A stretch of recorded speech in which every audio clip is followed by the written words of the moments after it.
We are now joined by Thorns FC head coach Mark Parsons. Mark, obviously midweek Wednesday, not the way you guys wanted. You're coming off a 4-1 loss in North Carolina. How are you? How are the team processing that result? Well, it's been a crazy 2-3 weeks, and the schedule hasn't been kind, and everyone gets to go through it. We were very confident that we had it in the tank to get through this one, playing a really good team that's on top of their game and in great form.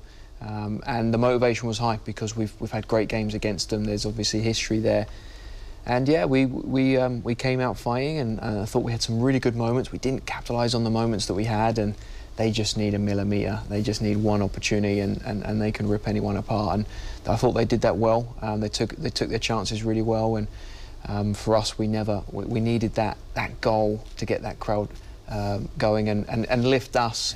We didn't get it until quite late on in the game.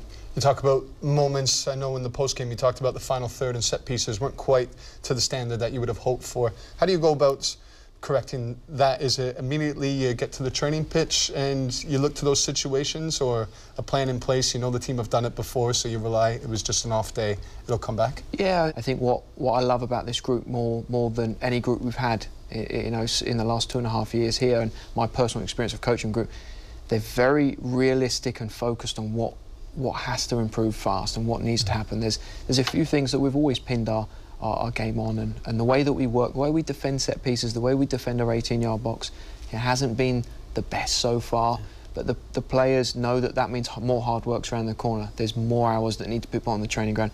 There's more video meetings. The back line 2 or 3 weeks ago actually started to meet more often than we normally do as a unit, and with one of our assistant coaches, to overanalyze the opposition and get even more intel before the game. And for 2 games there, we got 2 clean sheets. It seemed like that extra work was paying off. I'm sure we'll continue that.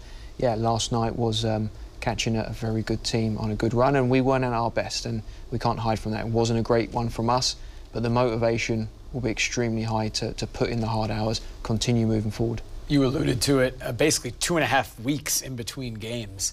Is that a good time for a break?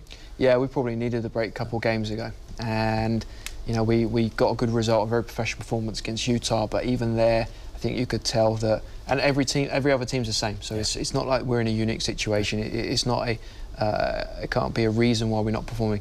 We needed it a couple of weeks ago because we needed to refresh, we needed to recharge, we needed to get some of our new players that we haven't really trained. We need to get them in, and it's always been our strength, how we work as a group, how we work within our units, and things have been a little bit more disconnected than both sides of the ball than they have been in the past.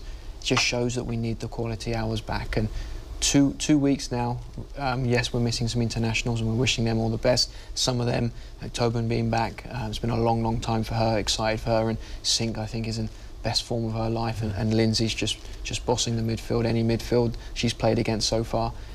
We wish all those guys good luck, and we get quality time. We get quality time to put in the purposeful work.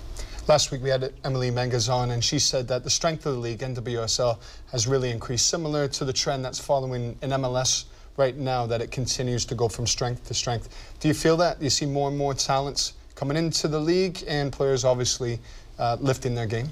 Yeah, I think the talent has improved every year. I think what's unique about this one is that there's been some big hitters that haven't made playoffs the last couple of years.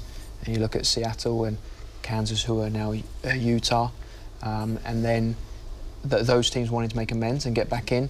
Orlando obviously had a good run and got into the playoffs last year, and they're looking to do the same. So there's a lot of talented players on every roster right now, and we have a great deep roster that we're fortunate to have, and we've had that 2.5 years. What Gavin does to make sure we're staying at the top is very important.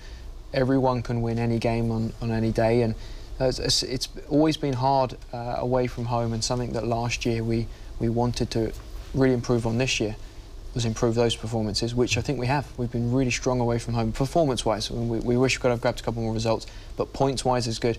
At home, where we've been formidable, has dropped off a little bit. And last night, there won't be more motivation. We 4-0 down, and the fans were louder than they had been over the last month in pushing us on. And at the end of the game, thousands of them staying and making sure that the players know that they're behind them. This is a unique, very unique and special club and city, and yeah, it's moments like that when on the roughest nights that that no matter how you're feeling, you know that you've got to find even more the next day and get back to doing what we need to do at home. Mark, we always like chatting with you. Thanks so much for coming on. Good luck in this little break, and we'll catch up with you later on in the season. Thanks, guys.